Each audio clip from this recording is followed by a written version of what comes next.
Yeah. You shouldn't be pushing on the wall too much. And you want to make sure you've got enough paint on the roller that you're able to fill in the area that you're...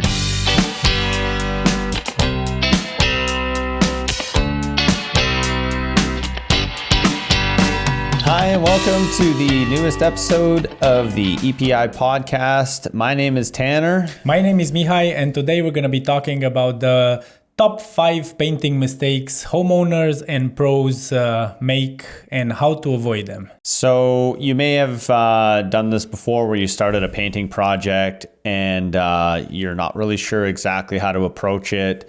You get halfway through or 3/4 of the way through, and then you realize, I didn't do everything that I should have to make sure that this goes well.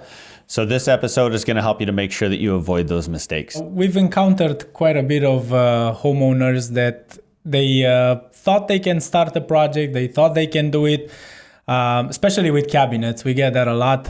They started, they took the doors down, they started the process, and maybe a few days in, they realized how much of a pain it is and how tedious and how time consuming it is. And they said, I don't want to do this anymore. So then they just called us to take over. Yeah. So hopefully this will give you some insights into some things that you can avoid. You get a general idea of how to get started and make sure that things go properly for your project. Also want to, sorry to cut over you. We also want to go over a little bit what to be aware of when you're hiring painting contractors, for example, because maybe you're going to see some of these mistakes that they're doing, right? And then at least if you have an idea of what should and should not be done, then that would save you some headache later. Yeah, exactly. Yeah, so to get things started, we'll start off with surface preparation.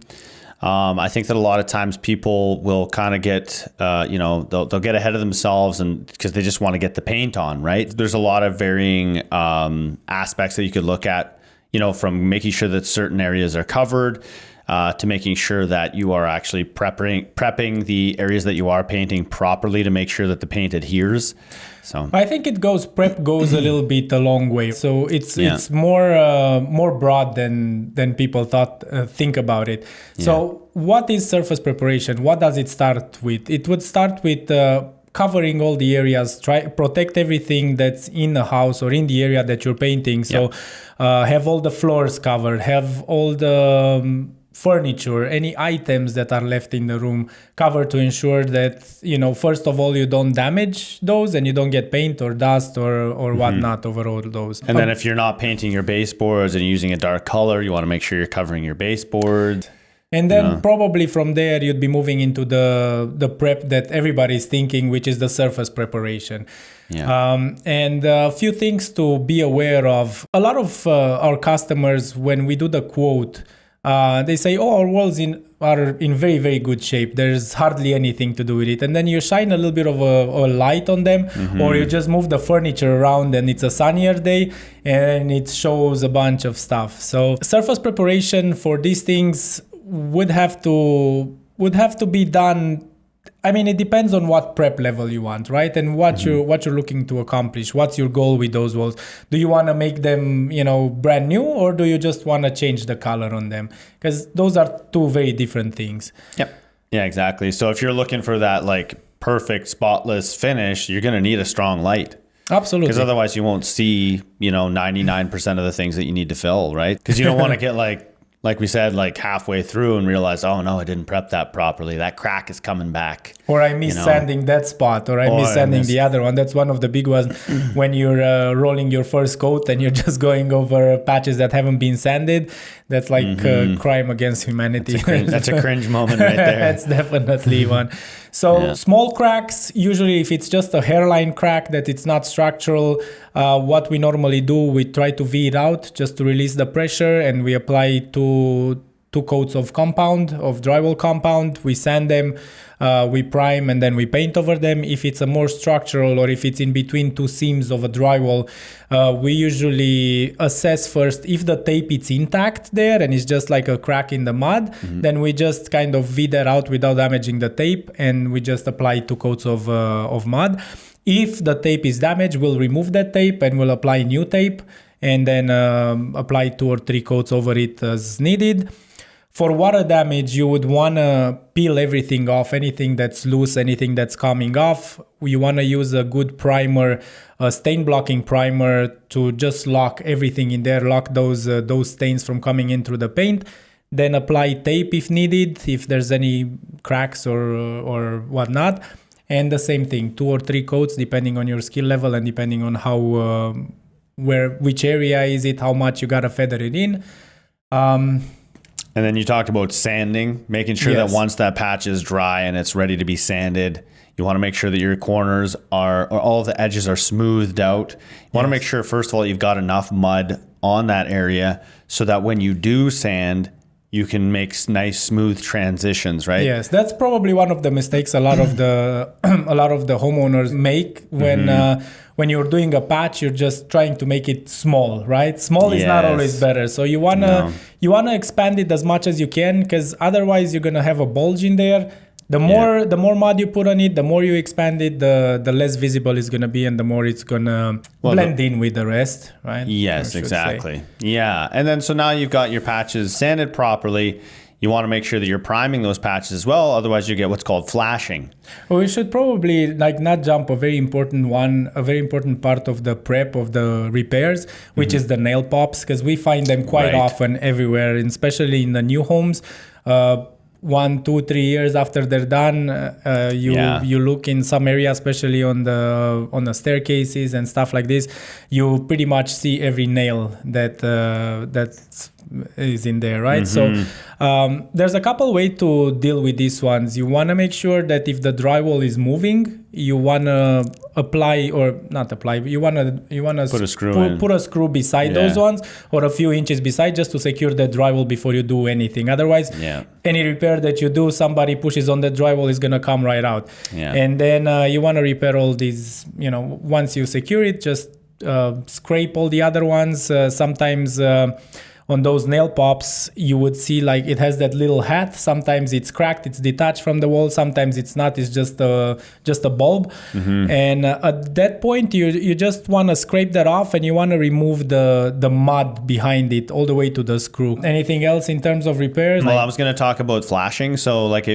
once you've got everything patched and sanded, you want to make sure you put an extra coat, what we call a priming coat. You really just use the paint, but you get that extra coat on top of the patch that you've done so that you don't see flashing. I guess it depends too, because if we normally use the paint, we use good paint, right? That's paint and primer, if the spots are small. If you have a large patch, like let's say anything that's past a foot by a foot, or something larger, then we'd like to use primer, just because drywall primer has different properties and adheres better to the mud than regular. But if it's just small nicks and small stuff, the paint is just good enough, because you're also sanding quite a bit of that off, right? On the small patches, you're just putting it inside. And like Tanner said, it's very important to do this step. Otherwise, if you're putting the 2 coats, the mud that you applied on the repairs, it will suck the paint a little bit different than the rest of the walls, which are saturated with paint, and that's gonna show like the sheen will not be the same. You'll see it a little bit less shiny, and it'll be very visible. By putting the first coat or 1 coat spot priming over these ones, it's just gonna bring everything to kind of the same level, and the next 2 coats, it's just gonna level out really nice. Yeah, exactly. And then so that kind of brings us to the next mistake that a lot of times people make, is using the wrong primer. Yes. So we can get into those details, maybe starting with just like the basic drywall primer, and then we'll move through to the specialty primers, or whatever we want to call them. Yeah. So the primers, how do they differ from paints? They're formulated different. They got more resin in them, and they adhere better to the surfaces. They are not very good as top coats, because they don't have all the same properties in terms of durability and everything. So they're specially made to be top coated with a product, right? For drywall, if you have new drywall, or like we said before, if there's larger patches where you applied a lot of mud, this would be ideal to use, because it's gonna lock everything in really nice. It's gonna blend in the texture with the remaining walls or ceilings or whatever you have. And it's just going to create that really good base for the paint to go on top. And so did you want to maybe mention the a specific primer that we use? Or? I mean, we use a couple different ones. We use a drywall primer from Benjamin Moore, or we use the PVA drywall from Sherwin-Williams.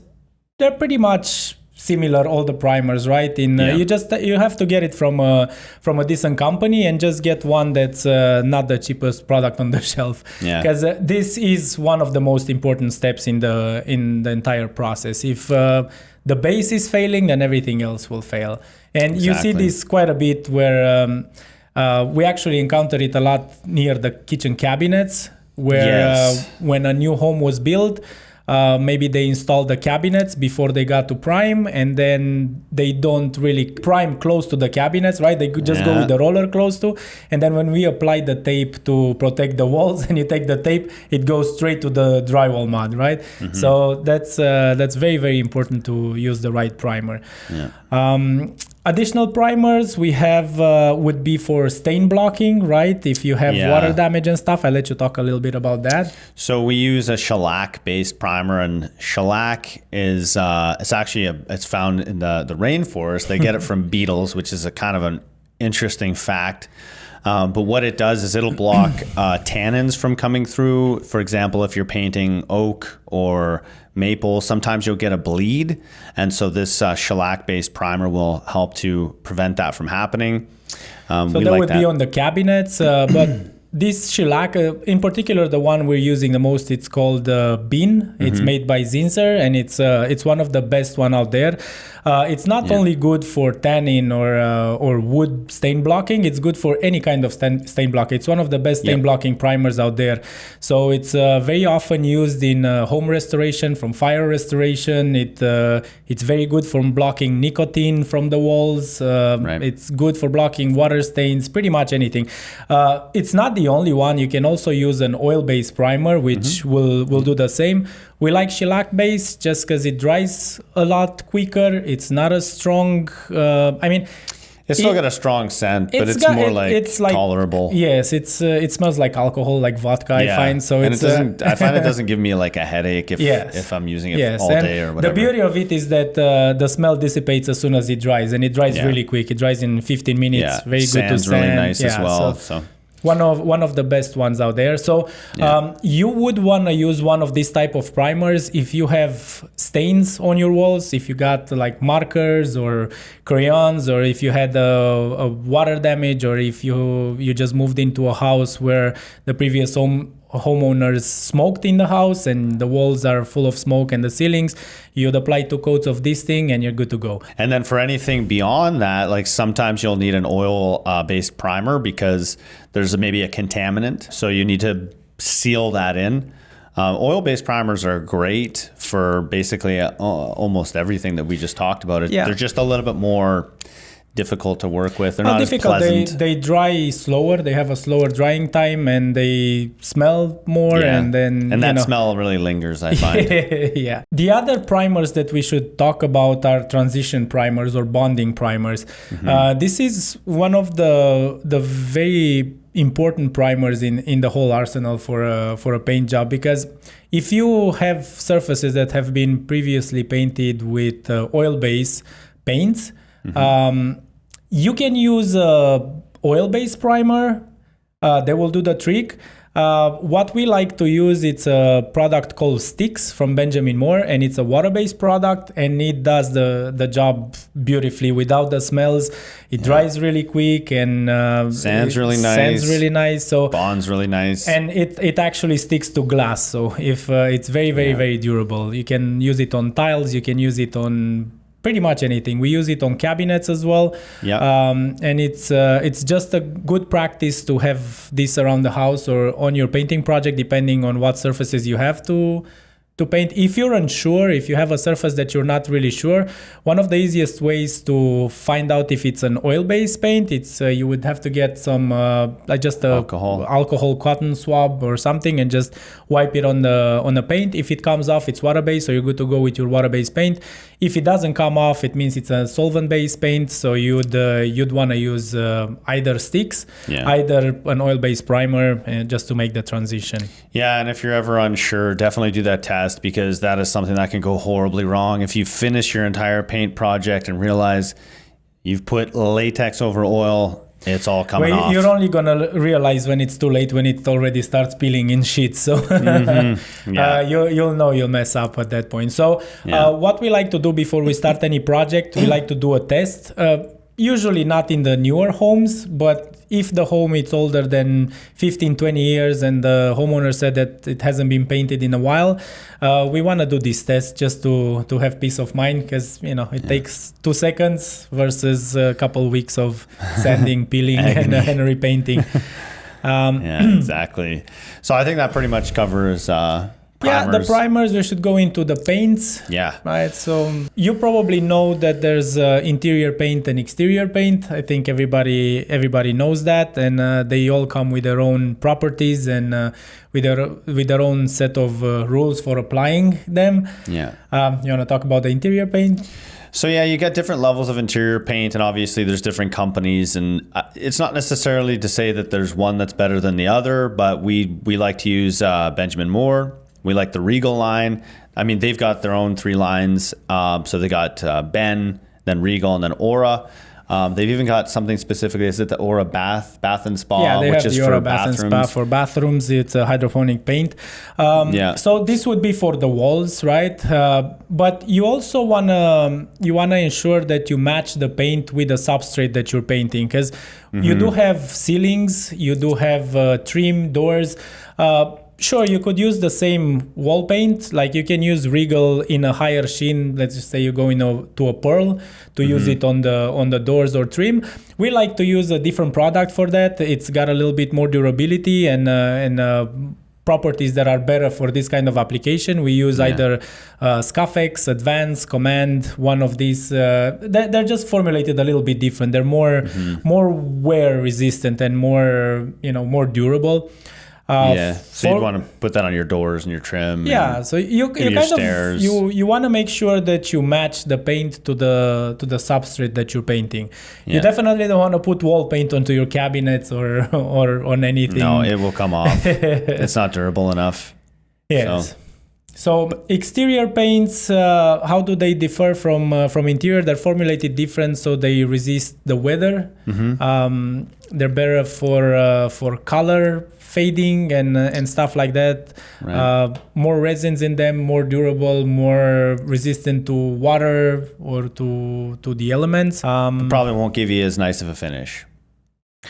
That's my guess. Like if you would use it on an interior wall, might be a little bit harder to apply. It would be a little bit different, but you definitely want to match, like I said, the paint for where it's designed to be, because they have engineers that's what they do all day, testing and stuff, and they formulate everything for that respective stuff. So just be very careful when you're painting, or when your painting contractor is saying that they're bringing the paint. Make sure that they provide you with some information about the paint, or where is it from, what kind of line, just so you're able to do a little bit of research. And we like Benjamin Moore and Sherwin-Williams. We use Sherwin-Williams paint for our ceilings at the moment, and we use a couple primers, and we use some stuff. We try to find the best product for the application that we need, right? So we're not necessarily married to one paint brand or another. We just look to see what works best for us and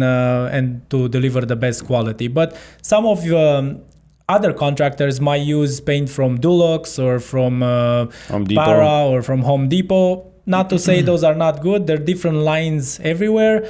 Just make sure that you're not getting the cheapest paint out there, the $20 a gallon, because chances are it's not going to be the greatest and it's not going to last very long. It'll be tough to apply and it won't last as long, and so you want to avoid that for sure. Okay. We should move to mistake number 3, which is uneven application. So I mean, this comes when you're doing brush strokes, if you're not applying the paint properly, or when you're rolling, making sure that you keep it, keeping a wet edge, keeping the right pressure and all those things. So some of the things that can go wrong, I would say maybe we'll start with rolling. I think that's one that Rolling, it's one that you see the most. We often go into homes and you see, when you look into on the walls from a side, you will see those lap marks, right? And you see this especially on darker colors, or you see it on walls that are taller and they have natural light coming from the side. Very, very hard to get rid of them, especially on a tall wall that's a dark color, especially that goes up the stairs that you can see right at the eye level with the window on the other side. But not impossible. I mean, I don't think you can remove those lap marks entirely, but maybe like at 80% you can get rid of them. I mean, you can spray paint everything and probably at that point you'll get rid of them, but otherwise, you'll still see them, but there are ways to make it less visible. So first, I guess we could talk about roller technique. Yeah, well, it's very important, first of all, I think, to have the right rollers, right? To have a good quality roller, a microfiber roller that's not, shedding lint everywhere, that you're seeing everything on the walls after. Very important to use the right type of paint. And one thing that we like to do, especially when we're dealing with walls that have a lot of natural light shining from the side of them, or tall or dark, we like to use some extender into the paint. What that does, it keeps the paint from drying too quick. You have a little bit more open time where you can really work the roller to ensure that when you're rolling, you're leaving those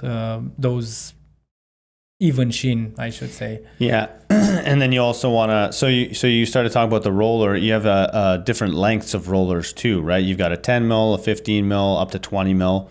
You don't want to go too heavy on that, right? 10 to 15 would be good for your walls. Yes. So we use 10 mil rollers on the walls.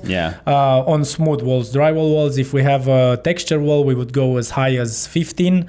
And I mean, a 20 doesn't really have an application inside the home, in my opinion, unless you're painting a very heavily textured ceiling, or like you're painting brick or something like that. And then, so you mentioned extender. And then what about rolling technique? So if you're pressing too hard, or if you're not, I mean, obviously you can press not hard enough, but there should be a gentle pressure that you're putting. You shouldn't be pushing on the wall too much. And you want to make sure you've got enough paint on the roller that you're able to fill in the area that you're doing. I think that a lot of people try and spread that paint a little too far. They try to squeeze it too much, push too much on the roller. That's when you're going to get those little worms on the side. I mean, it's very important, like you said, to have the right amount of paint, not to have too much, not to have too little. And what we train our painters to do is just to keep it very consistent. Use the same pattern all the time.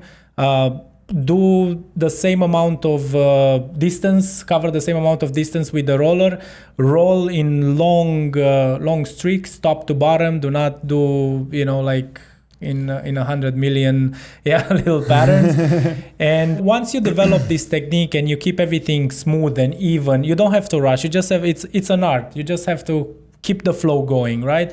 And you should be able to roll a wall with your eyes closed or with the light turned off when you get it, when you master it, because it's exactly the same. If you keep it the same, I could do that. Well, I mean, you probably could. You never tried it. We should try that I'll one try day. Sometime. But you just want to keep the same pattern. You want to keep the same pressure. You want to keep the same long strokes, and just repeat. Yeah, and you want to have a nice straight line across the top where your roller hit, and then a straight line across the bottom. And if you do that, you should get a nice finish.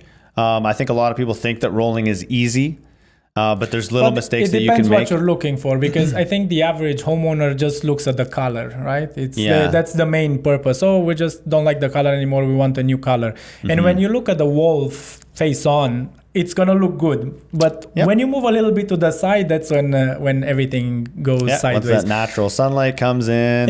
So I think that's the difference between a professional paint job. Like these are the things that we look for in a paint job. We make sure that there's no lap marks. It's an even shine. It's even coverage. You don't have spots where maybe we miss the second coat and it's you can see the previous coat. We're looking around doors or around light switches and stuff like this, we want to make sure we go as close as possible, because you will see the difference between the areas that you brushed versus the areas that you rolled. And especially when you have a thermostat in the middle of the wall with a window right behind it, if you go like normal people go with the roller, like just this, vertical or just this much horizontal. You will see that it will be an eyesore. So these are the little things that professionals pay attention to. You pre-roll it with the roller and make sure that you're getting as close as possible. Then you roll into that. Yeah. So and another thing too, I just wanted to mention real quick is the sanding in between the first and second coat. Yeah. A lot of people don't do that, and what you'll end up with is lint and other things stuck in your paint that you need to knock down. Yes. So you just take your pole sander, you do a quick sand, knock everything down, then you put your final coat on. That'll help with your final finish. Yes, and also another thing that a lot of people will tend to do if they messed up something, or they see, let's say you're rolling a wall and you get halfway through and then you look where you first started and you're going to see that there's a piece of something or something fluffed over it. What they'll tend to do is just take the roller and go and do it again. Big mistake. Never go back and re-roll an area until it's completely dry. So what we suggest in that case, if something did happen and there's a mistake, just stop what you're doing or finish rolling the wall, let it dry, sand, and then just reapply the coat. That's going to give you the best finish, because otherwise you're going to see that and you're going to start pulling that semi-dried paint out and you're just going to create bigger mess. So just stay away from that. So I think that pretty well covers how do you apply, at least with a roller. And then, if we wanted to, we could get into spraying, but I don't know. Maybe that's a topic episode. For another. It's a topic for its own episode, and I don't think the majority of the homeowners would necessarily spray. Exactly. Okay, so the next one on our list, mistake number 4, is proper drying time. People aren't giving things enough time to dry so that they can reapply the paint properly. And just check the label on the paint. It will tell you exactly how long you need to leave it dry. Of course, the majority of the paints, they say you need to wait 3 to 4 hours in between coats, right? That really depends. Like that's just make sure that you check the humidity that they recommend at, because I believe there are 50% humidity that they're specifying or around there. If you're in the winter and it's really dry in the house and there's 20-30% humidity, you don't really have to wait it's gonna dry 4 hours. It's going to dry a little faster. But what you want to avoid, you want to make sure that the surface that you're going to be painting, it's dry and it's you can sand on it. That's usually been my cue, right? If you can sand the surface and it sands nice and easy, then you're pretty much good to go. Yeah, that's a pretty good way. I would say that's accurate. Yeah, because if you're able to sand on it, it typically means that it's it's hard enough that you're able to put a second coat on. Yeah. Why do you want to avoid putting the paint too soon? Well, if you start to put the second coat on too fast, you're going to get blobbing. It's going to be smushing. It might peel off the paint that you already put on. There's a number of things that can kind of go wrong with that. So, yes. Usually when you apply the first coat or when you're applying a coat of paint, that off gas, right? That's how it's drying. It's just eliminating all that stuff and dry. So if you're putting another coat too soon, it blocks everything in, right? There's nowhere for that to go. So then it will either push your paint away, or it will create little bubbles or whatnot. So just try to use the manufacturer recommendations as much as you can. So another one that we get is inadequate cleanup. Yes, I believe a good cleanup starts right in the beginning when you're covering the surfaces, because if you're covering everything and you're doing everything properly, you should not have a lot of cleanup. Right. I mean, we've all seen a lot of floors where you're going in and it's a sprinkle. It looks like the previous painters or the homeowners that painted were trying to get a nice design on the floors and handrails and all that stuff. So just make sure that everything is covered up before, and that makes cleanup so much more easier. We protect everything. Like we don't mess around with this. When we get into a home, the first thing we do, we just apply a layer of tape and plastic on the perimeter of the areas that we're painting, and then we're covering those with cotton drop cloths. Anything that's surrounding those areas get covered with clean plastic, and then at the end of the job, when we're cleaning, it's a breeze, right? You just take all your tarps, you shake them, you clean them outside, you fold them, you take your plastic, throw it in the garbage, and sweep, and then you're done. It's like a brand new place. Yeah. All right.